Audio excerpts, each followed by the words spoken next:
dia baca selebaran yang tadi yang apa namanya yang ada di saya di situ. Ngapain kamu ngapain baca ini katanya.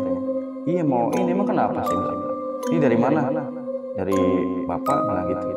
Sampai kelima kalinya, kalimat ya, kalimat apa namanya amalan tadi. Langsung kayak saya tuh ngerasa kayak langsung badan tuh pingsan, terus dikelilingin sama orang nggak tahu apa tuh pakainya tombak semua. Kesalahan saya buka mata. Gagal tuh saya itu di percobaan pertama. Buka mata di bawah tuh ular gede semua lagi pada apa namanya MP3 itu mati. Mati sih gitu kan. Saya pikir baterainya baru. Udahlah lanjutin. Itu saya geletakin MP3-nya. Geletakin itu posisi di samping bak sebelah kiri kalau nggak salah. Terkenal aja gitu. Berarti kan di belakang saya gini nih. Belakang saya kan kiri nih. Saya posisi di depan pintu begini. Itu MP3 itu kayak dicabut headsetnya bunyi sendiri kan. Kalau MP3 dulu kan kalau nggak dicabut loudspeaker ya. Nah itu nyala sendiri.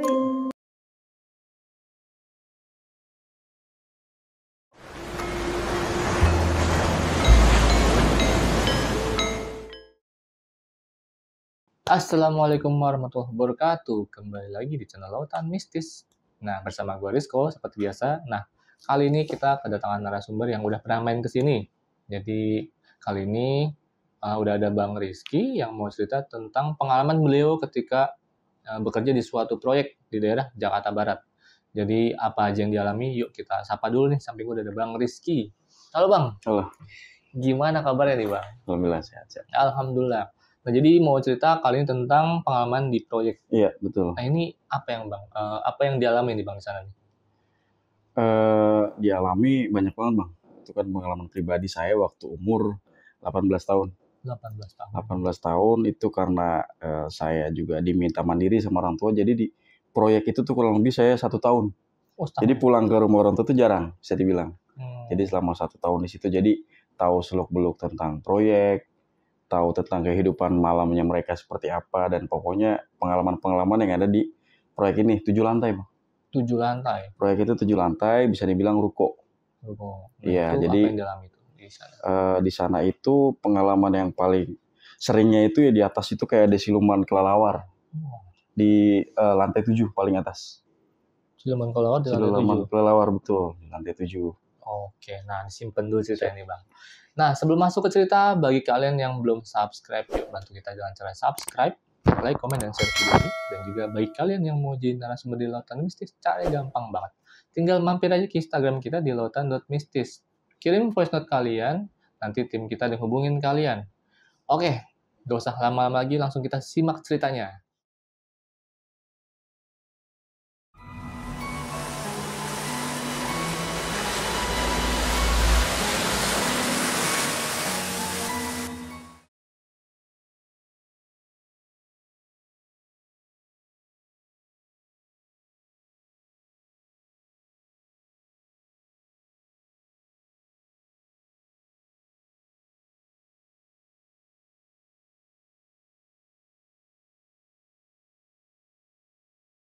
Jadi cerita ini pengalaman pribadi saya waktu umur 18 tahun di proyek. Jadi Pak Ade saya kan bisa dibilang pemborong proyek. Jadi banyak tuh saudara-saudara yang memang kerja di proyek. Nah saya diajak. Waktu itu masih umur kalau nggak salah 16. Nah 16 saya masih nggak boleh waktu itu. Terus di umur 17 saya bingung nih gitu kan. Kerjaan masih nggak ada, terus saya coba ikut waktu itu cuma 1 minggu di proyek itu, waktu sudah jadi 4 atau 5 lantai di proyek yang tadi punya om saya, Pak Ade saya di Jakarta Barat. Nah pas sudah lantai ke-7 kurang lebih saya udah 1 tahunan tuh di proyek itu, lumayan lama soalnya 7 lantai. Saya ikut waktu itu bulan puasa malah. Bulan puasa saya masih ingat, puasa ketiga tahun 2017 atau 2016 gitu kalau nggak salah. 2018 kayaknya deh kalau nggak salah ya 2018. Nah, saya ikut, ya udah karena kan saya nggak ada basic sama sekali di proyek nih, gitu kan. Ya udah ikut aja katanya. Gaji juga masih 27.500 satu hari. Sehari? Iya, nggak nyampe 30.000 karena kenek. Oh. Ya, karena masih kenek. Tukang kalau nggak salah waktu itu 40.000. Lumayan. lumayan kalau tukang itu di atas 40 sampai 45 tergantung tukangnya kan. Oke, saya coba tuh waktu itu kan. Nah, di samping saya pengen kerja, pengalaman, kedua saya waktu itu lagi ngamalin yang namanya ilmu dikasih sama orang tua. Jadi saya coba untuk ngamalin untuk diri sendiri tanpa guru, salahnya waktu itu. Jadi kan kata orang kalau ilmu tanpa guru kan yang diajarin setan nanti segala macam. Nah benar, ternyata banyak banget penampakan yang saya liatin di di proyek ini gitu. Jadi pas hari ke-3 tuh saya inget tuh dikasih selembaran sama bokap sama orang tua, disuruh baca. Oke, saya pengen malam itu tuh pengen ngamalin gitu kan, pengen ngamalin ilmu itu. Terus kan emang harus di atas jam 12. Oh, harus. Memang harus di atas jam 12 untuk ngamalin ilmu itu. Terus kondisi proyek itu kan gelap. Jadi anak-anak di situ kan emang udah terbiasa gelap, jadi tanpa lampu. Paling ada lampu di lantai bawah yang ada bedengnya. Karena kan masih ada bedeng belum dibongkar waktu itu. Nah, bedeng kan tahu kan yang dari kayu itu kan yang bisa tidur di situ. Nah, ada anak-anak juga yang teman-teman tidur di atas. Dari yang lantai 3, dari lantai 4 sampai lantai 5 sampai lantai 7 juga ada. Terserah deh mereka mau tidur di mana kan gitu. Di proyek itu. Nah, saya waktu itu tidur di lantai 3 sama temen. Yang paling muda tuh saya. Saya umur tuh 18 tahun di situ. Nah, ada teman saya tuh CS tuh namanya Dimas. Kang Dimas saya manggilnya. Itu tukang saya juga. Dia orang Banten. Terus saya ceritalah sama dia tentang yang mau saya pelajari nih. Kang, saya ntar jam 12 gini temenin ya. Oh enggak kamu aja sendiri. Padahal dia itu emang bisa dibilang puasanya bagus, sholatnya rutin, tahajudnya iya. Taat ya? Taat banget, cuman kalau pas lagi saya pengen minta tolong temenin dia nggak pernah mau. Karena memang itu harus pure sendiri, ya boleh ada temen. Saya nekatin tuh pada waktu besoknya, saya suruh sholat tahajud, tidur dulu kan wajibnya. Terus jam 2:30 kalau nggak salah saya bangun. 2:30 saya bangun, itu kan kalau nggak salah waktu itu sahur masih 3:30 deh. Kalau sekarang tahun ini kan jam 3 ya, udah sahur ya. Kalau waktu itu kayaknya masih 3:30 deh baru pertama sahur. Terus saya sanggupin nih, udah bisa lah gitu kan. Di jam 2:30 itu, padahal itu bulan puasa loh. Itu bulan puasa, terus saya ngerasa ini beneran nggak ya gue sanggup ngamalin nih. Sambil mata ngantuk kan, saya coba gitu, berani nih. Di selebaran kertas itu saya baca, di kanan di kiri tuh kayak ada yang gini, napas kenceng gitu. Nggak tahu itu sengaja godain tuh, merinding kan. Nggak sengaja itu yang godain, nggak ada wujudnya, tapi kanan kiri gitunya. Sementara si Kang Dimas itu adanya di depan sana, saya di pojokan gitu, jauhan. Cuman beralaskan waktu itu ya, karung kalau nggak salah, ya karung semen malah. Karena karung semen tuh waktu itu saya pengen coba semedi kan, dibaca itu baru buka gini mau baca langsung gitu, kayak suaranya tuh kayak dengkuran sapi. Jelas gitu, bukan kayak sapi malah kayak banteng kali ya, soalnya tuh dengkuran keluar dari hidung saya rasa. Waduh, langsung saya diem, langsung dua-duanya merinding. Saya taruh dulu tuh bentar. Nah dulu saya baca doa yang saya bisa gitu kan. Tapi tetap begitu lagi, saya ngerasanya tuh kayak di sini tuh kayak ada beban berat di kanan kirinya. Di kanan kiri saya kayak sini nggak bisa. Apa emang ini efek ngantuk, capek atau apa? Saya nggak tahu waktu itu, karena kan nggak mikir ke arah sana, udah taruh aja dulu kertasnya. Nggak lama kemudian saya baca, kalau nggak salah cuma Anas yang saya baca deh. Kalau Uzubir Binas ya kan, terus sampai selesai, udah tuh ngerasa bisa geser saya. Nah, bisa geser, tapi saya pindah tempat duduknya. Tadinya di pojok majuan deketin ke Kang Dimas. Dia mah udah ngorok kali Kang Dimasnya. Saya agak ke tengahan sini, tetap pokoknya posisi tuh gelap banget. Kamar itu gelap banget di situ, karena kan posisinya tangga itu ada di depan sini. Di depan sini jadi menjorok ke dalam gini kan, soalnya kan ruko. Jadi los-losan gitu aja, nggak ada kamar, nggak ada apapun. Nah, jadi saya pindah maju ke agak tengah, tetap pokoknya gelapnya tuh banget. Terus mau saya coba ambil lagi kan, baru coba Bismillahirrahmanirrahim, baca segala macam. Itu di atas itu tuh, dia pas saya bukan nengok, kayak ada yang lewat dari atas tuh begini tuh, loncat. Dan itu saya nggak berani lihat waktu itu. Loncat dari situ tuh. Loncatnya tuh kayak tembus dari tembok. Loncat gini, set. Nah itu diem di situ tuh. Itu dia diam di situ. Kalau nggak salah pas lagi saya ngamalin itu baru sampai di niat. Jadi kalau ilmu itu kan di atasnya ada pujian-pujian dulu, ya kan, terus bawahnya baru kejawennya. Itu baru sampai segitu langsung diliatin lagi ke situ. Saya taruh lagi, tetap di situ, tetap di situ. Cuman saya nggak nengok begini, nggak nengok lihat langsung nggak, karena saya tahu itu pocong. Pocongnya tuh tinggi gedenya itu hampir setara sama kamar itu.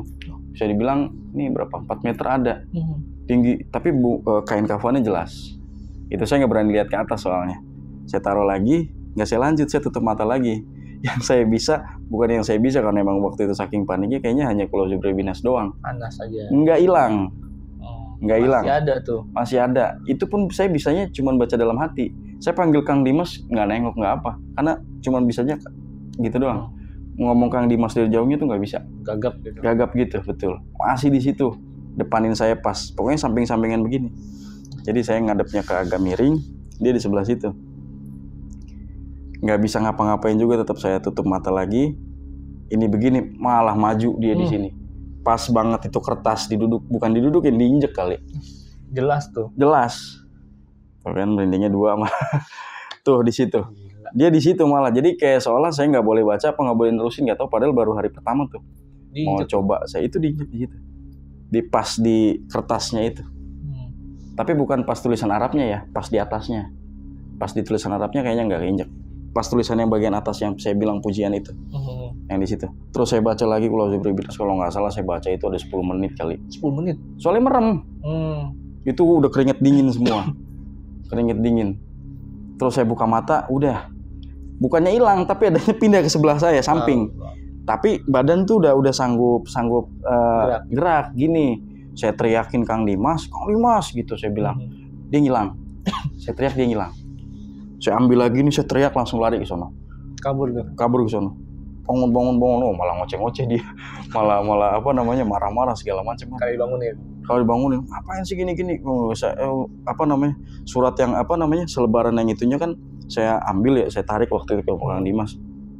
Dilihat sama dia. Karena kan emang tadi yang saya bilang dia itu emang sebenarnya orang mungkin ngerti, paham. Coba mana sini saya lihat. Dilihat sama dia. Kamu udah sampai mana katanya? Gue baru baca ini doang katanya segala macam. Mandi nggak? Enggak. Wudu nggak? Enggak. Pantes.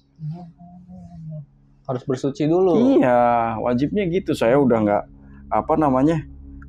nggak mandi, terus nggak wudu juga, asal main duduk aja kan harusnya kan. Jadi salahnya saya itu waktu itu harusnya kan dimulai sama berwudu dulu. Kalau nggak mandi lebih bagus. Malah itu langsung saya itu kayak nekatin untuk langsung pengen baca. Saking pengen banget ngamalinnya. Nah itu salah dibilangnya. Terus udah tuh hari yang tadi saya bilang tuh saya nggak jadi tuh ngamalinnya. Saya udah ditampakin sama ini tadi ada pocong keluar dari sini tinggi. Terus yang dengkuran itu ya memang pasti ada dia bilang. Untuk ngamalin ilmu kayak gitu pasti banyak godaan-godaannya. Nggak jadi tuh saya tuh jam 3:30 bangun sahur. Saya cuman tidurnya gini doang sampai masih mikirin yang tadi tuh. Kang Dimas ngasih obrolan. Kalau besok mau, saya kasih tahu, kamu jangan besok, katanya. Enakin dulu pikirannya, biar nggak pikiran yang tadi, katanya. Oh, terus 3 hari kalau nggak salah. 3 harinya saya coba lagi tuh. Cuman Kang Dimas itu kan pulang ke Banten. Pada waktu itu kalau nggak salah hari Minggu dia pulang seminggu sekali. Saya turun ke bawah ke lantai 2. Lebih rame itu di situ. Kalau di atas soalnya makin sepi. Lantai 2 lebih rame. Ada tuh pokoknya saudara saya yang dari Jawa-Jawa semua ada. Cuman karena kan saya malu kalau untuk ngomong pengen ngamalinnya. Jadi tetap saya naik ke lantai 3 lagi. Saya sendirian malah itu. Satu lantai sendirian tuh? Ke lantai 3 saya sendirian. Karena kan cuman diapit tangga doang. Tangga terus los-losan gitu kan. Saya naik lagi ke lantai 3 itu masih jam 10 tapi. Nggak di atas jam 12? Nggak di atas jam 12. Maksudnya jam 10 itu coba mental saya tuh. Nah coba mental jam 10 naik. Saya kelilingin dulu tuh. Saya kelilingin. Kayaknya tempat nih nggak terlalu kelihatan dari bawah. Soalnya kalau saya lihat begini, bawah tuh tangga kelihatan. Rutinitas ke bawah tuh kelihatan. Kalau yang kemarin kan mojok gini. Nah kalau mojok ke sana tangga itu kelihatan ke bawah gini. Nah jadi kalau misalkan ibaratnya saya lagi kenapa, mungkin mereka bisa nolong atau gimana Masih gitu kan. terpantau ya. Nah itu masih jam 10 tuh. Jam 11, jam 12 saya masih di situ kan. Jam 12 saya masih di situ udah ngantuk banget tuh. Udah ngantuk berat. Saya tidur agak majuan ke sebelah sana, tapi saya nekatin untuk di situ.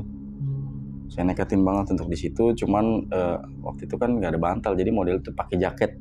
Pakai jaket dibuntel, jadi tidur pakai alasnya cuma itu aja. Apa namanya, karung itu. Cuman pakai karung tidur tuh di situ tuh. Itu saya alarmin HP, waktu itu masih zamannya HP Nokia sama Asia. Iya, zamannya Asia ngoceh itu, Asia Hidayah. Tuh, pakai itu. Saya pakai Asia yang hijau lah pokoknya. Belum yang warna tuh. Masih pakai Asia itu. Saya alarmin tuh 1:30. Karena nggak sanggup mandi, tapi paling kalau misalkan wudhu masih bisa. Masih sanggup gitu, dinginnya nggak sanggup kalau jam segitu. Saya udah niatin tuh pokoknya tuh. 1:30. Apa namanya, dialarmin. Saya bangun jam 2:45.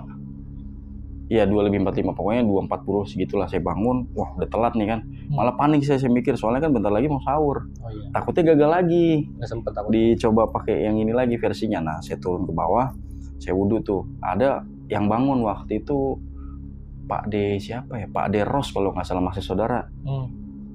Ngomong Jawa sama saya. Ngapain katanya gini hari belum tidur? Oh, enggak Pak D, belet kencing sih bilang gitu. Nah, nyalain keran kan. Waktu itu pokoknya versi kamar mandinya itu belum 100% jadi. Jadi kalau proyekan kan itu walaupun belum jadi kan tetap bisa dipakai gitu. Saya di kamar mandi yang paling bawah. Nah, Pak D itu ada di depan lagi ngerokok aja begini. Mau kamar mandi kebelet saya bilang gitu kan. Oh ya udah, nyalain airnya. Itu jadi versinya masih manual, cetekin dulu baru bunyi. Gitu baru bisa dikeluarin airnya. Nah, terus sudah saya cetekin, terus nyalain keran, jalan bunyi. Ya kan, ngisi air penuh gitu kan biar gak iseng banget gitu jam segitu kan. Sengaja saya kencengin. Kerannya mati. Lampunya mati. Kerannya mati, lampunya mati. Padahal Pak Adi di luar. Pak Adi Ros, tolong saya bilang. Gak nyaut. Padahal dia itu di depan tadi. Saya panggil lagi, Pak Ros, tolong ini airnya mati. Saya bilang, lampunya mati, gelap. Nggak kelihatan banget kan, bener-bener gelap gulita gitu. Nggak ada yang bisa dilihat saya. Aduh, nggak nyaut nih, udah gelap banget. Terpaksa tuh saya pakai lagi celana kan. Keluar, gelap gulita kan, kamar mandi. Lihat keluar, Pak Ros sudah nggak ada. Pak Ros sudah nggak ada, terus yang tadi cetek itu masih nyetek. Cuman posisi air tuh mati. Saya masuk lagi, saya giniin sekali, 2 kali, hidup lagi. Cuman lampunya yang mati. Udah tuh saya buru-buru, nggak beres lagi nih saya bilang nih. Ini kedua jangan gagal lagi, saya bilang gitu kan. Saya masih coba beraniin untuk wudhu tuh. Wudhu tapi naik lantai 3, udah di lantai 3. Pak Deros tadi. Dia baca selebaran yang tadi, yang apa namanya, yang ada di saya. Di situ. Ngapain, kamu ngapain baca ini katanya. Iya mau ini, emang kenapa saya bilang. Ini dari mana? Dari Bapak bilang gitu. Oh dari Sianto gitu kan, Bapak saya kan namanya Yanto. Iya, emang kamu sanggup? Gitu. Ya ini mau coba katanya. Kata saya kan gitu. Ini berat loh katanya. Belum kamu yang ini segala macem. Ya makanya ini saya coba. Coba itu maksudnya gimana? Kamu kan sendirian, gak ada yang ngajarin. Iya maksudnya coba mau ngamalin, terus ini gak akan bisa, kamu gak sanggup. Terus pas dia ngomong gak sanggup gitu, coba lihat tuh di pojok sana kelihatan gak ada apa. Dia nunjuk begini, pocong yang itu berdiri di situ. Pocong yang panjang itu muncul tuh di situ. Saya bener, astagfirullahaladzim. Tuh coba bisa lihat kan? Nah coba sekarang ilangin gimana caranya. Ditantang begitu langsung saya bilang. Ya saya nggak bisa lah. Aduh, Pak De, saya turun ya. Jangan turun nih. Langsung saya kayak berarti langsung diajarin tuh. Di situ tuh langsung dipraktekin. Pocongnya di situ berdiri. Cuman pokoknya saya nggak sanggup lihat mukanya. Kalau lihat mukanya tuh setinggi ini. Jadi harus dongak begini. Saya nggak lihat begini aja posisinya. Kusuk lusuh lah gitu. Coklat lah warnanya segala macam kan. Cuman kayak bernapas kayak gitu. Jangan yang waktu itu saya pikir sapi itu ini pocong ini gitu.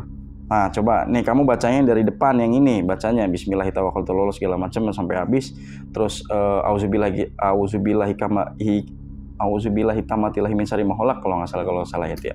Terus ini dibaca sampai habis katanya. Tapi kamunya maju ke sana. Kalau maju saya bilang enggak. Itu aja berdiri di situ aja saya nggak sanggup. Kamu harus maju ke sana, pakai bahasa Jawa tuh kan ngomong. enggak om, aja om, saya bilang gitu kan, pakai bahasa Jawa. Maju, bilang. Maju tuh saya sampai setengah, nggak sampai full pojokan, saya maju sampai setengah, saya baca itu lagi, malah nggak bisa ngomong saya, malah ngomong dalam hati jadinya.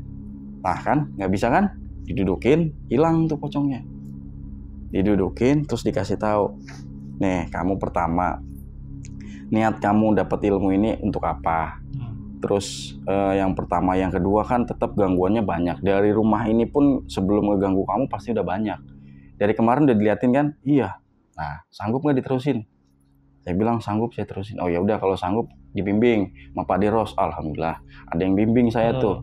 Nah pada malam itu juga selesai sahur jam 4 saya disuruh ke atas ke lantai 7 itu sama Pak Deros. Tapi waktu itu udah sempet mau azan. Jam 4 lewat kalau nggak salah, udah makan tuh, udah sahur lah kita. Ayo ke atas, di atas kan nggak ada orang. Itu kadang kan kalau yang di atas bisa main gitar segala macam mungkin masih jam 9, jam 10. Udah jam situ kan nggak ada yang berani. Ke atas tuh kan kondisi hening banget. Kalau lantai 2, lantai 3 kan mungkin masih ada orang dan bisa kelihatan gitu. Nah ke lantai 7 tuh sama sekali hening. Yang bisa dilihat sekeliling ya sekeliling aja. Itu rumah-rumah segala macam. Nah, yang mau duduk di sini, keadaan pakai sarung, bajunya dibuka, jadi cuman pakai kaos dalam. Saya tuh pokoknya hari pertama saya dites untuk mental yang di atas tuh. Saya di atas, Pak Deros itu di tangga duduknya, jadi posisi saya tuh yang paling menonjol di atas gitu, karena posisi dia kalau tangga kan begini. Nah dia tuh duduknya di tangga, nggak di atasnya pokoknya, jadi cuma ngeliatin saya dari jauh. Tes mentalnya di situ. Tapi waktu itu kan karena udah sempet mau azan, jadi saya sanggupin. Nah saya mikir, nggak ada apa-apa gitu kan. Itu tuh disuruh buka baju, disuruh baca amalan yang cuma sedikit bisa dibilang. Ada nawaitunya, ada bahasa Cirebonnya sama niat ingsun segala macam lah. Saya baca tuh, saya masih ingat. Saya baca tuh 1 kali, 2 kali, 3 sampai ke 5 kalinya, ke 5 kalimat ya, kalimat amalan tadi. Langsung kayak saya tuh ngerasa kayak langsung badan tuh pingsan, terus dikelilingin sama orang nggak tahu apa tuh, pakainya tombak semua, melilingin badan tuh. Itu tapi kondisi saya setengah sadar ya, tapi kayak misalkan sayup-sayup itu masih kedengeran. Cuman saya ngerasanya itu badan gubrak begini, karena nggak tahu saking capeknya, lelahnya, atau karena amalan tersebut saya nggak tahu. Itu saya ngerasa tuh kayak ada 10 atau 20 pasukan itu pakai tombak begini semua. Ngelilingin saya tuh. Saya udah nggak bisa ngomong tuh, nggak bisa ngapa-ngapain karena posisi itu antara tidur sama enggak. Tapi mata itu kayak ngerasa kebuka. Jadi posisi tidur begini tapi mata tuh kayak ngerasa kebuka. Jadi misalkan kayak gini nih, tapi kan cahaya ini masih bisa kelihatan nih, masuk nih kayak gini. Nah itu posisinya sama seperti itu. Jadi kayak ngerasa sekeliling saya tuh kayak orang bawa tombak. Tinggi gede tapi orangnya bukan orang normal kita, di atas 3 meter. Wah itu saya juga nggak bisa ngomong apa-apa, bingung mau baca amalan apa mau baca Qul a'udzu birabbinas atau ayat kursi. Pokoknya udah nggak bisa dipikirin tuh waktu itu tuh. Saya dibangunin sama Pak Ade itu jam 5 udah mau subuhan. Dibangunin, saya udah tahu dia kan bangun Ki. Pakai bahasa Jawa lagi kan. Lihat apa lagi tadi? Oh, lihat ini Oh, kepala tuh puyeng banget. Bukan main puyengnya. Lihat apa lagi tadi? Ngomong. Saya masih nggak ngomong tuh karena susah banget buat ngucapnya. Pas mau subuhan, mau diajak subuhan kan. Lihat apa lagi tadi? Tanya. Kayak orang pakai tombak, ada 20 orang, saya bilang. Nah, sanggup terus nggak? Saya masih lemas kan, kondisi begitu langsung dicojokin pertanyaan terus kan. Iya terus Pak De, terus. Nah, jam 5 ya udah, ayo subuhan dulu. Ya wes, subuhan. Mandi tapi wajib mandi. Karena kan udah kena ini kan segala macem. Wajib mandi tuh saya tuh. Sholat tuh ya kan, sama Pak Dero, sama yang lain pada sholat jemaah. Ada yang nggak sholat juga ada, orang-orang proyek lah pokoknya.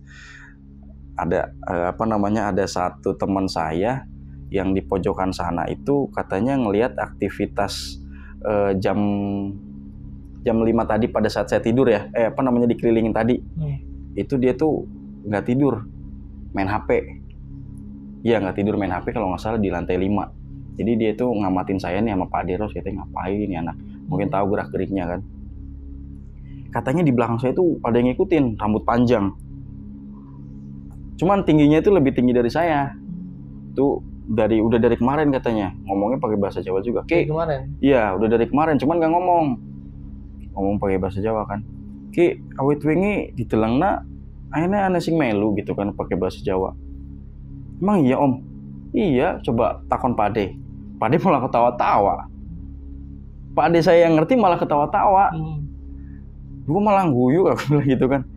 Om, ngerti? Coba saya tanya kan, Pade, kenapa deh emang bener ada yang ngikut di belakang saya?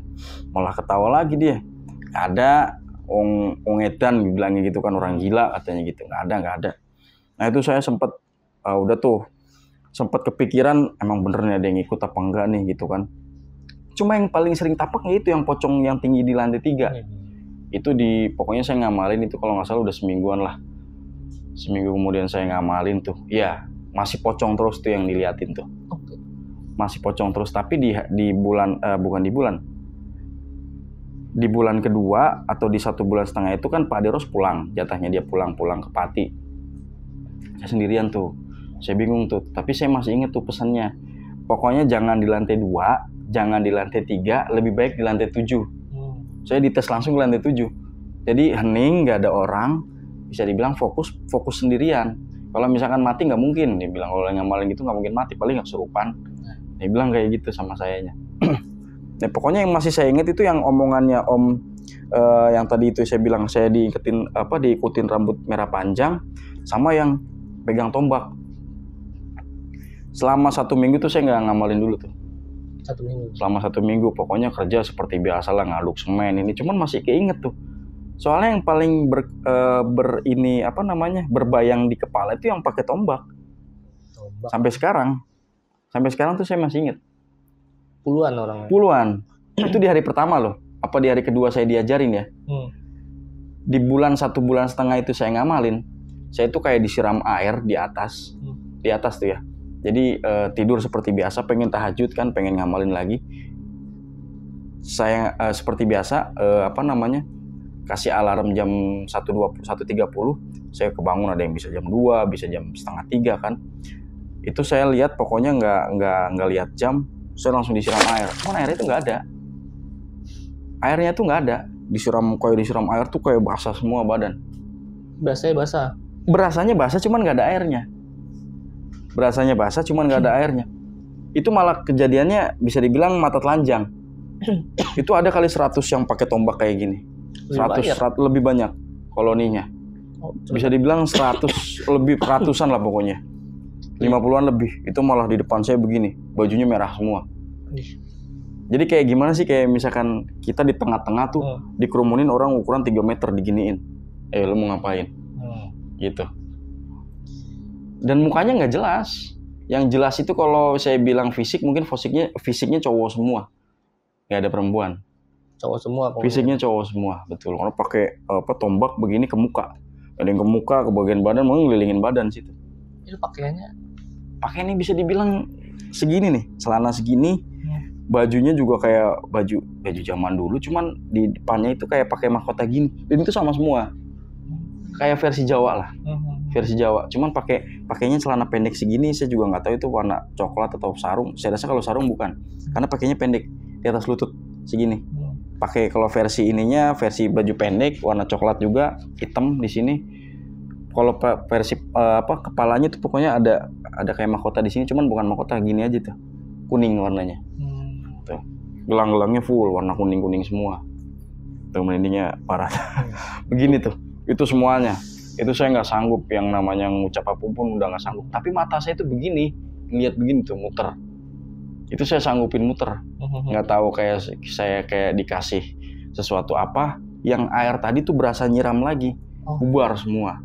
Bubarnya tuh kayak semut dikasih air gimana sih? Ada yang loncat segala macam. Nah itu katanya pas besoknya Pak Desa nelpon saya, Pak Deros tadi. Semalam kamu di atas gini, tahu semua. Padahal di Pati kan? Padahal di Pati Jawa Tengah. Jadi yang nyiram air itu memang sengaja, saya masih inget tuh, itu kan merinding. Itu emang Pak Desa saya. Oh. Jadi ibaratnya dia ngetes mental saya, untuk itu dia tuh tahu akan begini tuh tahu. Terus itu di hari keberapa tuh, saya bilang, Pak De saya nanya, mau lanjut nggak Ki? Lanjut Pak De, saya bilang gitu. Ya wes, besok di hari kesekian kamu begini lagi, di lantai 7 lagi. Nggak boleh di lantai 3, nggak boleh di lantai ini. Seperti biasa, oke saya lakuin. Kerja proyek mah seperti biasa, kerja proyek aja. Kalau lagi saya pengen libur nih, paling minggu libur. Karena kalau yang lain versi ada yang minggu tetap kerja ada, karena kan bayarnya harian. Jadi setiap gajian itu seminggu sekali hari Sabtu. Ada yang belanja ke pasar segala macam kan. Pokoknya kalau saya masih tetap fokus di ngambilin itu. Nah Pak Deros itu pulang kalau nggak salah hari Rebo apa Kamis malam Jumat. Iya kalau nggak salah antara Rebo atau Kamis gitu. Tapi seingat saya sih malam Jumat, karena waktu itu sempat saya terima uang gaji, minta uang makan saya. Jadi kalau setiap hari Kamis atau Rebo kan boleh minta uang makan. Itu karena saya minta uang makan kan ke mandor nih. Saya minta uang makan terus dikasih tahu besok Pak Deros pulang. Seakan udah tahu nih saudara saya yang jadi mandor nih gitu kan. Oh ya Pak De bilang, ya lanjutin aja besok sama Pak Deros gitu. Oh tahu nih, jangan-jangan nih Pak De yang lebih tua lagi, waktu itu Pak De Karseni namanya. Udah tahu nih. Oh iya nggih Pak De, saya bilang pakai bahasa Jawa kan. Ya wes udah naik sono ke atas ya. Saya waktu itu jam 9 tuh beli makan. Makannya di lantai 3. Saya paling senang itu di lantai 3. Nggak tahu kenapa. Karena saya tuh bisa dibilang tidur yang paling enak tuh di lantai 3 barengan sama Kang Dimas. Karena kan tukang saya juga tuh. Paling senang itu di lantai 3, nggak tahu kenapa. Padahal yang paling ditampakin itu di lantai 3 duluan tuh. Pocong itu? Iya, pocong itu di lantai 3. Yang pas pertama saya di situ. Cuman nggak tahu paling rasa nyaman tuh di lantai 3. Karena emang saya orangnya lebih enak sendiri gitu ya kan. Di lantai 2 sama satu paling bawah kan bedengan. Jadi yang lain tuh pada tidur di situ. Di lantai 5 juga ada. Waktu itu siapa ya? Namanya Bunglon. Jadi orang Jawa, kulitnya hitam, namanya Bunglon. Tukang itu dia. Tapi paling kocak tuh si Bunglon ini. Dia itu udah pernah ngalamin yang namanya dibacok nggak mati. Oh, bal. Si Bunglon ini ngamalin. Pokoknya rata-rata orang yang kerja sama Pak Ade itu orang bisa dibilang orang ada isinya semua. Gitu. Itu yang namanya Bunglon itu tuh. Jadi rambutnya gondrong kayak orang gila. Orang dipanggilnya Bunglon. Jadi kalau misalkan lagi masang bata atau lagi ngapain, itu dia pasang headset di sini buat dengerin musik. Dia itu nggak pernah mau pakai kenek. Terus? Masangnya sendirian. Kalau misalkan mengambil adukan nih ke depan dia sendirian. Paling nggak mau pakai kenek dia. Bisa dibilang tukang paling aneh, paling freak dia. Namanya Bunglon. Suka berubah jadi bisa dibilang kayak orang baik-baik aja, suka bisa dibilang kayak orang gila. Makanya namanya Bunglon. Gilanya gimana? Ya gilanya kayak gitu, suka kalau misalkan ini suka kayak orang bener nih, ngobrol biasa, tapi kalau lagi kayak orang gila ngobrol sendiri. Ngobrol sendiri kayak misalkan dengerin headset tuh sambil nyanyi kayak orang gila lah gitu. Karena kan rambutnya gondrong. Nggak rapi kayak orang normal lah gitu. Tapi kalau pas lagi wayahnya bener ngobrol nyambung sama kita. Makanya Bunglon. Makanya namanya Bunglon. Itu yang saya bilang dibacok nggak mempan itu sama ormas waktu itu pernah katanya dia di tempat renovasian rumah. Jadi dia paling awal, paling maju, paling depan. Jadi waktu itu ada ambon-ambon pokoknya yang mau nyerang rumah itu. Di depan ini tes saya, badan gua tes katanya gitu. Dibacok begini nggak mempan. Si Bunglon itu. Udah mainannya dibilang begitu. Mainan. Udah dibilang mainannya, udah cabut. Ya berentar pala lo yang gue belah satu-satu. Balik ke sini yang Ambon itu pergi, balik ke sini ngerasa begini-gini dia. Padahal tadi tuh nggak ngerasa apa-apa. Tapi nggak ada darahnya. Cuman begini kayak misalkan dia ngomong gatel. Makanya dasar orang edan nih bilang. Makanya namanya Bunglon. Bener tuh si Bunglon tuh. Sekarang mungkin usianya udah 40 lebih kali. Nah, saya lanjutin ke cerita saya waktu itu. Pak Deros sudah pulang nih. Saya mau dibimbing lagi ke yang pokoknya saya udah ngamalin itu udah ada setengah lah gitu kan. Setengah saya udah ngamalin, terus diminta ke yang lebih tinggi nih. Kamu sanggup nggak ini? Harus malam ini kamu nggak boleh makan, nggak boleh tidur. Pokoknya ini kan karena bulan puasa, jadi nggak boleh makannya cuman dari malam aja nih. Misalkan biasa malam makan ini nggak boleh. Sampai subuh. Nggak boleh tidur, nggak boleh merem sedikit pun. Merem sedikit batal. Itu di lantai 7 juga. Dan Pak Ade seperti biasa. Nuntunnya cuma sampai tangga. nggak tahu dia tidur, nggak tahu dia apa, pokoknya sampai situ aja bilangnya. Saya di lantai 7 tuh. Saya baca lagi niat ingsun segala macam sampai habis kan. Baca lagi niat ingsun, udah sambil duduk sila gini. Matanya merem tapi mata saya, cuman nggak boleh tidur. Mau terbuka boleh, mau merem boleh. Waktu itu saya merem kalau nggak salah milihnya. Ya merem itu pas waktu saya di di berkelanjutan yang udah sampai setengah tuh, udah sampai setengah atau sepertiga saya lupa, pokoknya udah sampai yang tingkatan udah dasar udah lewat gitu kan. Sempat saya mau lanjutin lagi. Nah, setengah jam biasa aja, sejam biasa. Nyamuk makanya udah kebal lah gitu, cuman tetap aja itu kerasa. Nah, pada saya gini gitu, ngerasa kali kalau saya mau ketiduran gitu kan. Bangun lagi saya, ya lanjutin lagi nih, nah itu ini segala macam. Nah, itu tuh di atas itu, jadi saya ngerasanya tuh bumi tuh kayak digoyang-goyang gini. Tempat saya duduk tuh, itu saya langsung melek, cuman ngelihat rumah sekitar itu nggak goyang. Rumah sekitar yang lain kan kelihatan nih, outdoor gini kan, posisinya lantai atas paling 7, itu nggak goyang. Toren aja nggak goyang, yang goyang-goyang itu badan saya doang begini. Itu digoyang-goyangin badan saya tuh, digoyang-goyangin. Yang diliatin itu langsung pocongnya yang tadi di lantai 3 tuh naik ke atas. Pocong lagi yang di lantai 3 tuh naik ke atas. Tapi ini beneran jelas, karena saya mau nggak mau pasti lihat mukanya. Begini, kosong, merah mukanya. Anak-anak, bukan anak-anak kecil ya, berarti tuyul ya. Tuyul itu nggak tahu anak-anak kecil, itu keluarnya dari pocong, dari samping gini. Samping ngelilingin semua tuh, ngelilingin saya. Muter gini. Nah, muternya tuh gini loh. Muterin pocongnya sampai habis, sampai 50-an mungkin ada berarti. 50-an ada. Itu pokoknya om saya ngasih kode gitu. Berarti nggak boleh tidur. Lihat aja. Gitu. Pokoknya saya udah paham lah bahasa kodenya gitu kan. Ya udah saya bilang lihat aja. Diliatin satu persatu, mereka liatin semua ke sini, ngeliatin ke saya, ke muka gitu kan. Malah jadi tambah takut nih, saya bilang nih. Tambah nggak baca ininya lagi, saya udah nggak baca amalannya itu udah nggak saya baca. Yang saya liatin cuma mereka doang muter gini kan, muter gini. Terus nggak tahu kenapa saya coba giniin nih tangan nih, gituin, itu hilang semua. Terus nggak tahu, saya kan pengen lihat Pak Ade saya gini ya, nengok kayak di belakang sini malah kayak ada yang jalan begini, gede banget begini, malah sampai malah saya jadi kayak tadinya duduk malah pengen bangun tapi nggak boleh. Saya masih inget tuh. Jadi kan saya pikir kan pocongnya udah hilang semua gitu kan, sampai yang anak-anak atau tuyulnya tadi. Nah, saya pengen lihat Pak Deros itu yang di tangga, ada nggak di situ? Ngawasin nggak? Karena saya takut gitu. Gini jalannya, mukanya tuh muka monyet. Mukanya muka monyet, badannya tuh ada sayapnya, full di sini. Jalan gini, tapi ngeliatnya nggak ke saya. Kalau ngeliat ke saya mungkin saya langsung pingsan tuh. Jalannya gini, tinggi dan gedenya ada setengah gedung itu. Gue duduk, bayangin berarti sekecil ini lawan segede ini. Itu saya langsung nggak bisa ngapa-ngapain, nggak bisa gerak juga, nggak sanggup, udah diem aja begini nih. Kertas itu juga tetap di situ. Dia lewat ke situ, diem di situ, diem di tengah-tengah tuh di situ tuh. Saya inget banget. Nah, diem tengah-tengah di situ tuh saya udah nggak sanggup tuh mau baca apa mau ngapain, udah pokoknya diem aja begini. Pak Deros naik. Sama seperti yang tadi saya lakuin, dia tuh cuman nggak tahu baca apa, terus kaki tuh digini-giniin, hilang.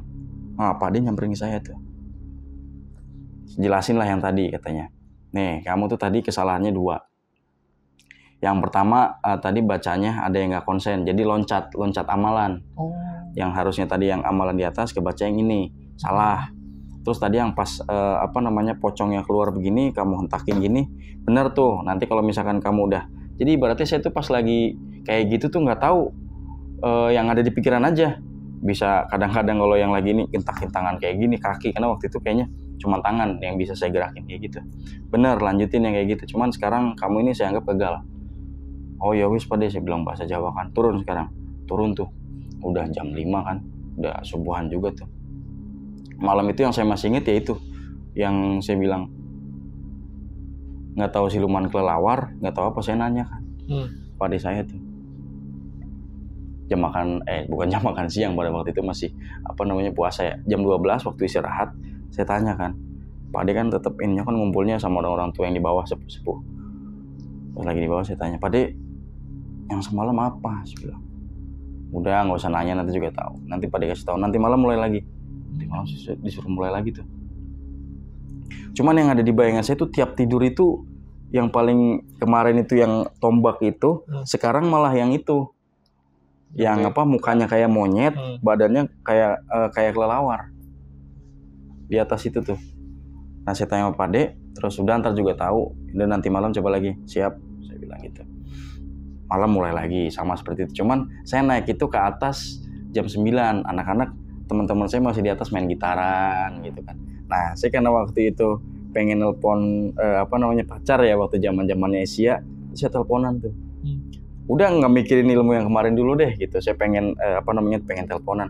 Di ujung itu deket toren. Jadi di ujung deket toren, di sebelah sana teman-teman pada gitaran segala macam. Pokoknya masih jam 7 jam 8 lah.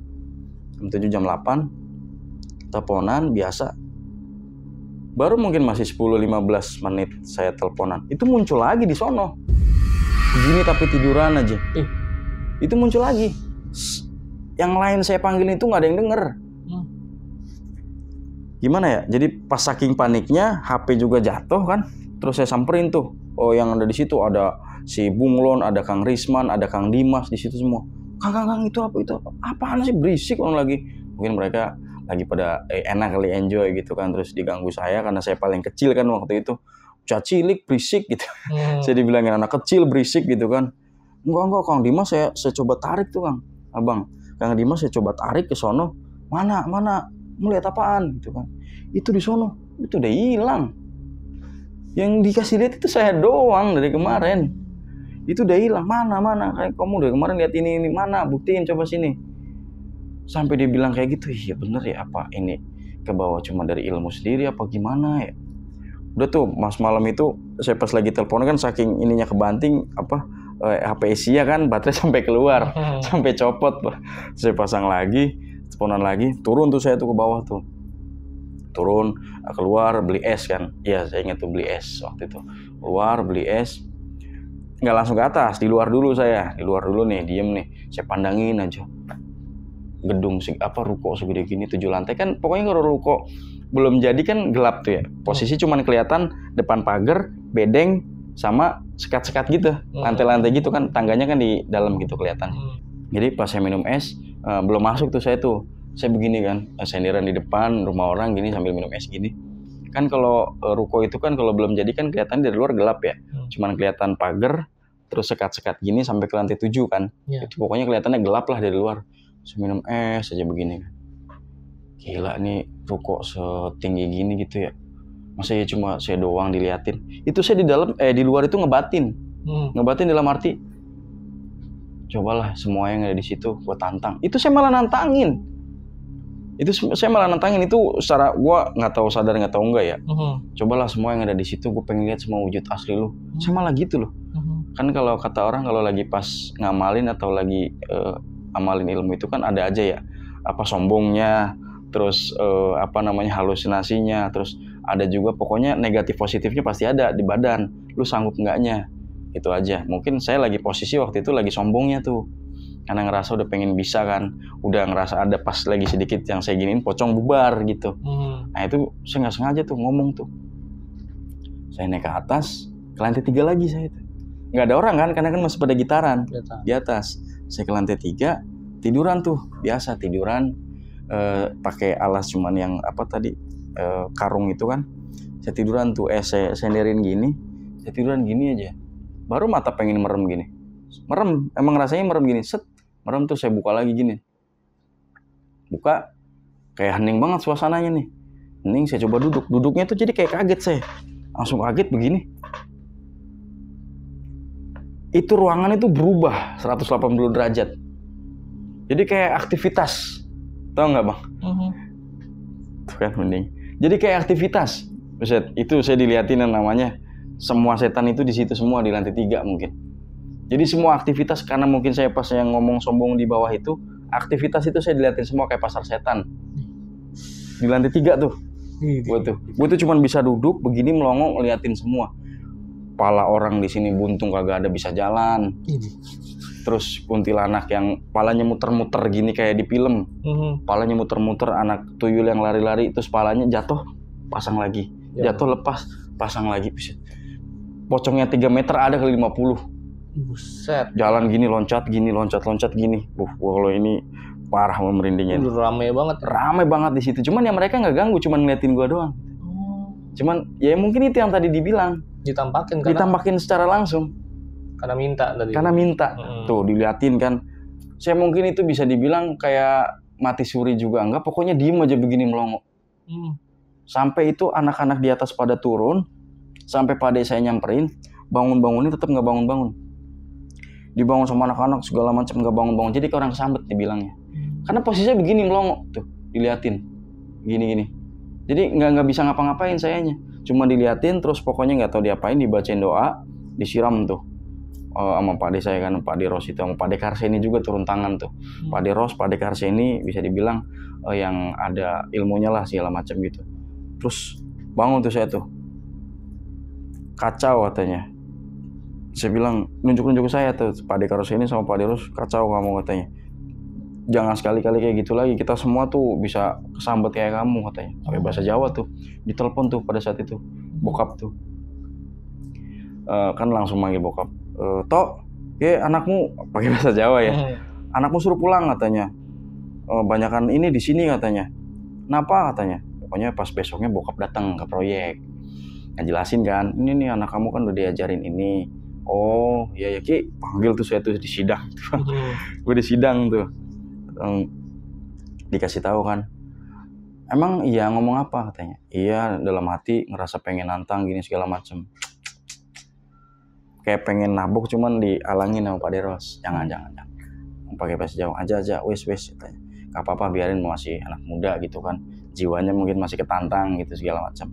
Iya cuman pada saat itu tuh 2 jam bang. Saya begitu. 2 jam ngerepotin orang katanya. Jadi tidur enggak, mati enggak. Itu cuman kesambet begini, nggak bisa ngapa-ngapain. Jadi badan itu kaku, diangkat itu berat katanya. Makanya terakhirnya itu Pak Ade Karseni sama Pak Ade Ros siram mungkin air doa. Bangun tuh saya kan langsung. Nah pokoknya sidang tuh saya tuh pada siang itu tuh. Udah hari ini nggak usah kerja, libur aja. Kalau mau nggak puasa makan aja. Iya Pak Ade, saya sempat pemikir di sidang bokap nih kan, di sidang orang tua sendiri ngobrol tuh Pak Ade saya, Pak Ade Karseni sama Pak Ade Ros. Ngobrol tuh mereka tuh di BD nggak tahu ngobrolin apa. Mungkin udahan kali ya, maksudnya saya nggak usah dilanjutin lagi gitu. Ininya kalau mau kerja mau terserah. Ya pokoknya kerja saya sebisa-bisanya aja.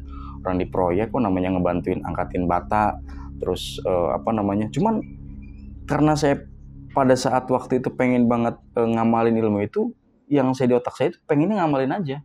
Jadi kerja itu bisa dibilang cuma 50% fokusnya. Badan saya itu waktu itu kurusnya segini. Mungkin cuma 55 kurus. Sekarang udah 74. Waktu itu pokoknya masih ini anak muda. Cuman karena saya kan emang versinya ngerokok enggak.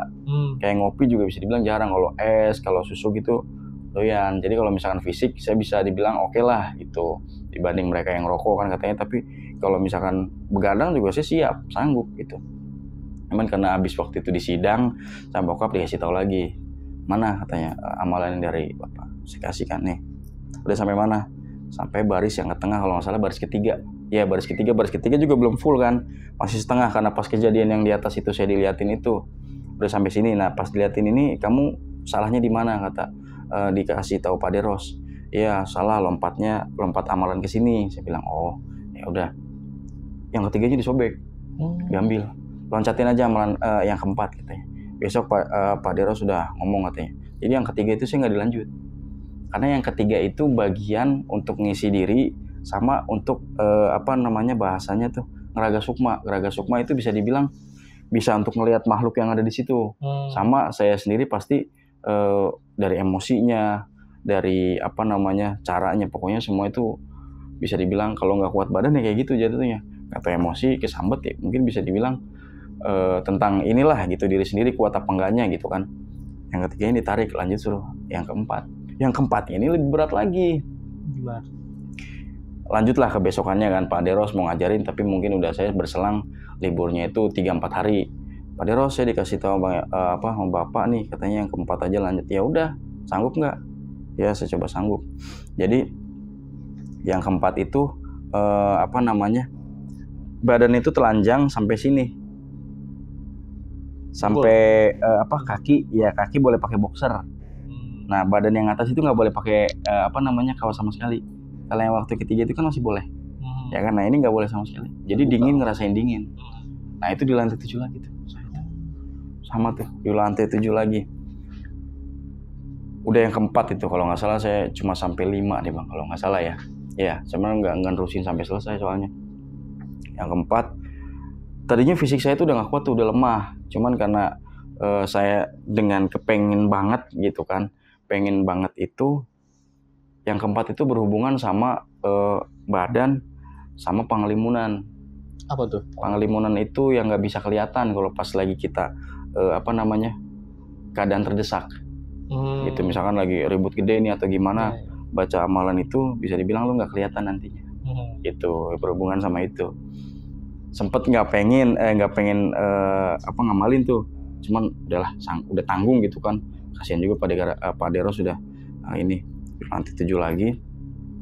Tetap duduk seperti biasa, cuma duduknya saya nggak di tempat yang kemarin, jadi pindah, suruh di tengah-tengah pas.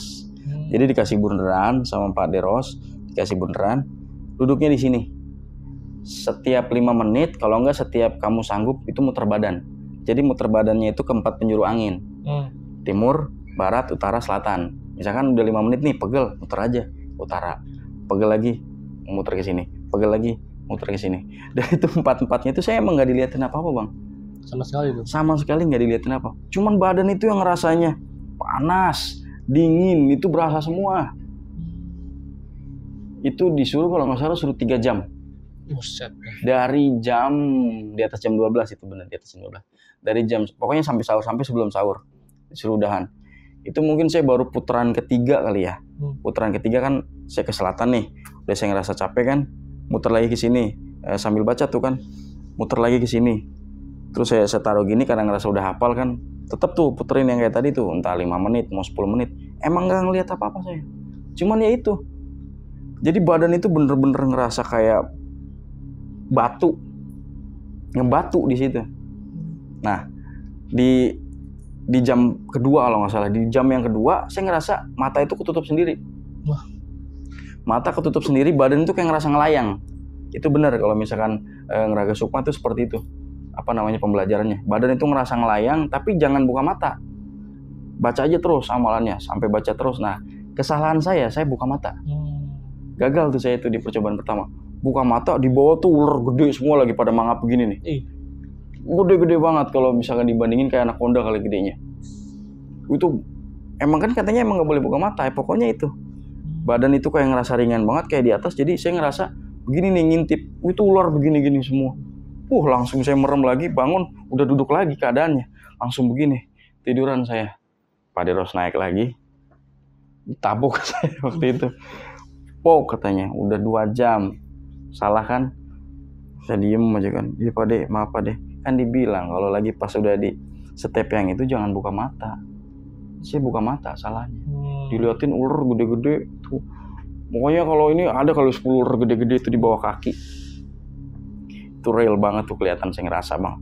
Udah tuh di percobaan yang itu saya nggak lanjut lagi kan di yang keempat tuh. Kerja seperti biasa kan, tetap ngaduk, tetap ini.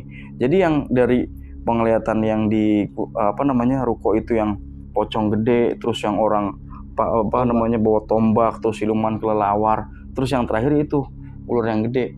Tapi teman-teman saya itu tahu saya lagi ngamalin ilmu. Ada tuh Kang Dimas kan yang tadi satu kan, ngomong sama saya gini pas lagi siangnya tuh, jam udah mau sempet laut. Kalau lautan itu bahasanya kalau orang Jawa itu udah mau selesai kerja. Jam 4 jam 5 itu mau gajian tuh hari Sabtu tuh. Nah dia ngajakin ngomong saya tuh gini, ntar malam ke pasar yuk, kan gajian. Oh ya, sama ada yang mau diobrolin. Oh ya Kang, siap. Saya bilang, Kang Dimas ngajakin saya ke pasar sama ada yang mau diobrolin nih. Saya nggak tahu nih obrolannya kemana kan. Pasar lah, waktu itu di pasar, kalau nggak salah di pasar Jembatan 5. Oh iya. Ya di pasar Jembatan 5 tuh waktu itu ada di Angke ya kalau nggak salah ya. Angke. Pokoknya daerah situ tuh. Kita ke pasar situ, muter-muter lah segala macam. Dia cari baju, cari sendal. Dia buka obrolannya gini. Kamu Ki belajar ilmu dari mana katanya? Oh dari bapak. Emang kenapa Kang? Oh apaan katanya? Saya buka kan bahasanya, dari ini aliran ini gitu. Oh, udah sampai mana? Udah sampai yang ke ini sih, udah mau tingkatan 40%, saya bilang gitu kan. Oh, bagus lah, terusin. Terus dia bilang ada bahasanya itu gini, kamu yang pas lagi di atas itu, yang kelelawar itu, kamu lihatnya modelnya gimana? Sebenarnya dia lihat berarti bang, yang di atas siluman kelelawar itu, si Kang Dimas ini lihat. Saya lihat cuman pura-pura nggak lihat, biar yang lain itu nggak bubar. Oh iya. Gitu. Panik ya? Iya, saya lihat sebenarnya, cuman karena mungkin dia ngerti, dia paham, dibacain apa sama dia langsung hilang. Jadi yang bacain itu dia sebenarnya. Makanya hilang. Yang pas itu saya bilang ya, saya tarik itu dia sebenarnya dia lagi baca tuh. Oh, pantes. Oh, saya bilang, ya itu saya tuh. Dia baru tuh buka jati dirinya bang. Saya dari Banten, ilmunya dari ini rawa rontek segala macam saya pelajarin. Gitu. Oh, saya bilang, kenapa nggak dari awal? Saya bilang kan, saya minta jangan, karena kan emang harus keyakinan diri sendiri, nggak boleh dibantu sama orang. Kalaupun sekedar bantu, paling kayak Pak De kamu kayak gitu ngebimbing. Kalau untuk maju sampai ke depannya nggak boleh, tetap harus kamu sendiri. Gitu kalau bahasanya. Untuk diliatin, kalau untuk biar nggak terjadi yang ini mungkin iya bener. Tapi kalau untuk sampai ke ranah yang langsung ke dalam, makanya kenapa Kang Dimas waktu itu jam 3 itu saya saya teriak-teriak, itu sebenarnya dia tahu bang sebenarnya. Cuman emang sengaja dia itu tidur. Makanya pas lagi saya bangun dia marah. Nah pas marah itu kan dia udah nggak ada, hilang. Nah itu sebenarnya Kang Dimas ulahnya.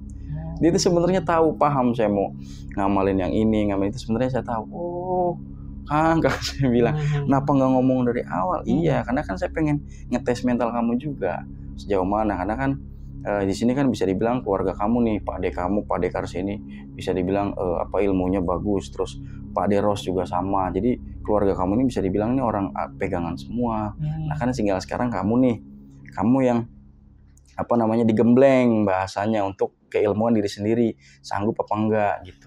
Oh gitu Kang, berarti saya harus makasih nih Kang. Saya bilang iya, yang di lantai 3, jangankan kamu, saya tidur di pojokan situ, sebelahnya ya pocong, bilang gitu.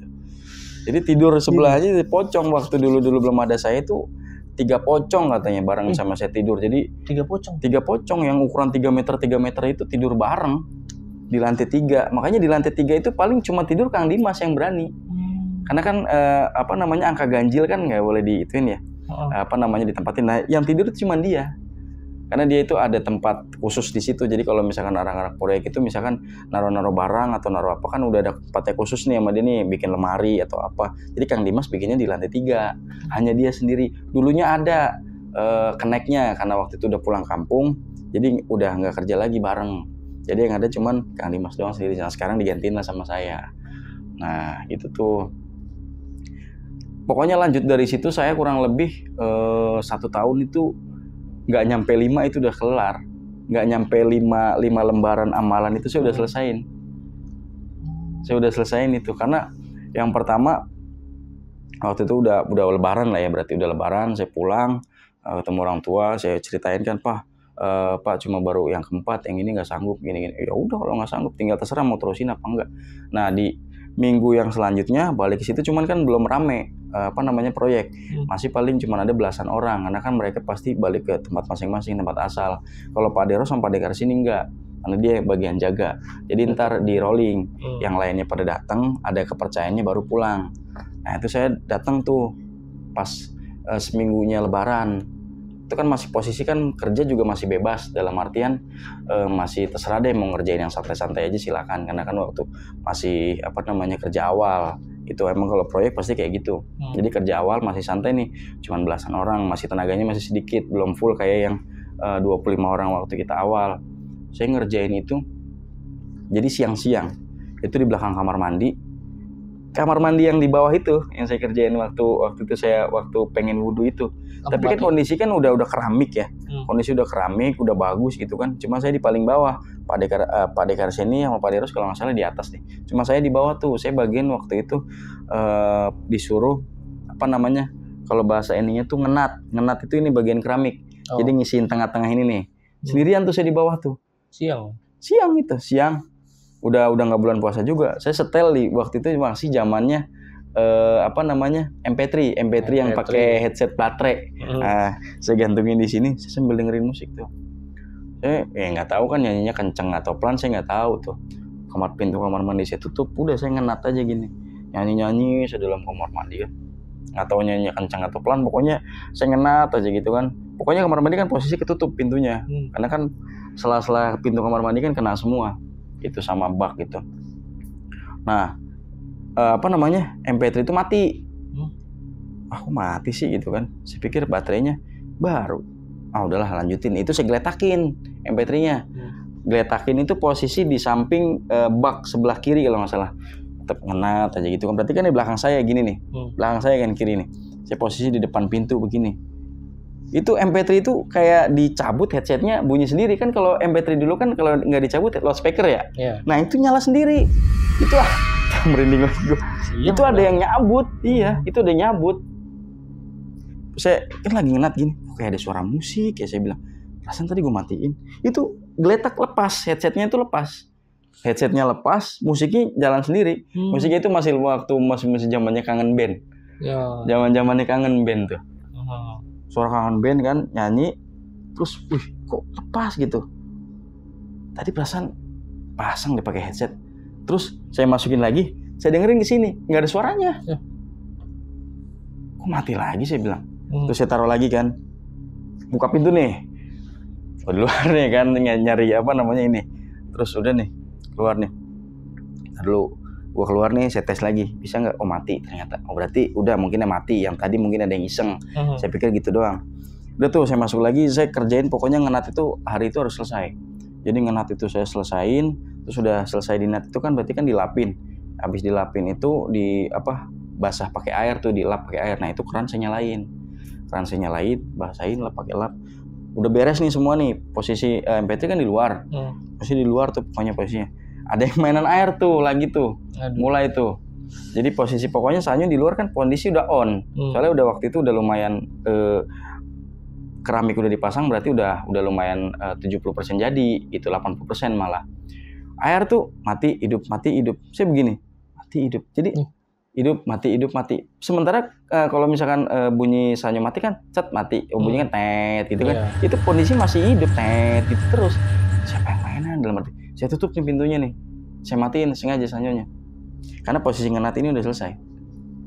Terus saya buka, ini lagi posisi udah mati itu keran airnya. Jadi kan karena saya matiin tuh, udah saya nggak sanggup, udah bodo amat terserah lu. Yang di bawah udah mau ngabana, saya langsung naik ke atas tuh.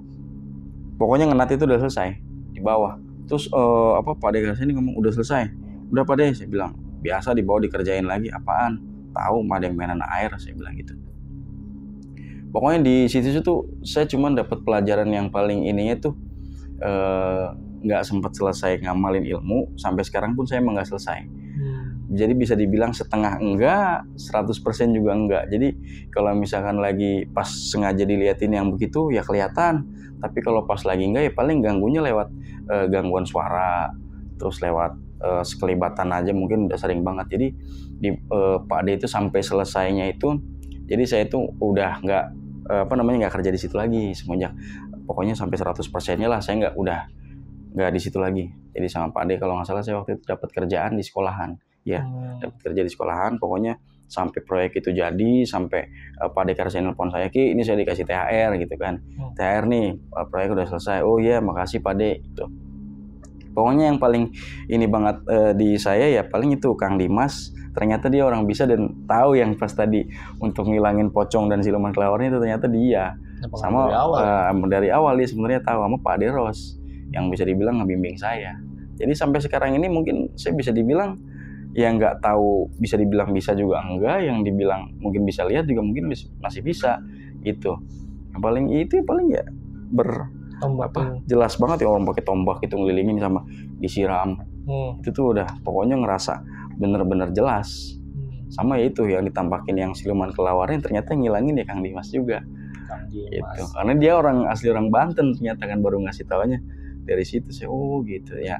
Sempat waktu itu kontek-kontekan, dia itu ngajak saya ke Banten gitu kan. Saya bilang enggak deh, fokus kerja dulu. Udah ngasih lanjut tuh amalan itu. Pokoknya saya waktu kerja di situ aja, karena kan kalau udah di rumah udah sibuk, udah nggak mungkin bisa. Itu tempat sepi, tempat gelap itu udah sulit. Pokoknya itu pengalaman yang selama kurang lebih 1 tahun saya ngerjain di ruko itu, yaitu tempatnya bareng Pak Ade itu waktu saya kerja di proyek. Itu. Mantap. Jadi itu dia tadi cerita dari Bang Rizky, pengalaman ketika kerja selama setahun ya Bang? Saya kurang lebih 1 tahun itu. Ketika kerja di proyek, sembari kerja, malamnya ngamalin betul. satu ilmu ya Bang ya. Oke, jadi itu cerita dari Bang Rizky ketika bekerja di satu proyek di daerah Jakarta Barat dan sembari tetap belajar suatu ilmu. Jadi bagi kalian yang mau mempelajari suatu ilmu memang harus ada bimbingan dari seorang guru ya. Betul. Oke, jadi akhir kata sebelum gua closing, jadi bantu kita dengan cara subscribe, like, komen, dan share video ini. Dan juga bagi kalian yang mau jadi narasumber di Lautan Mistis, cara gampang banget. Kalian mampir aja langsung ke Instagram kita di lautan.mistis. Nanti tim kita ada yang hubungin kalian. Jadi akhir kata gua Rizko dan Bang Rizky pamit undur diri. Salam sukses dan sehat selalu. Wassalamualaikum warahmatullahi wabarakatuh. Waalaikumsalam.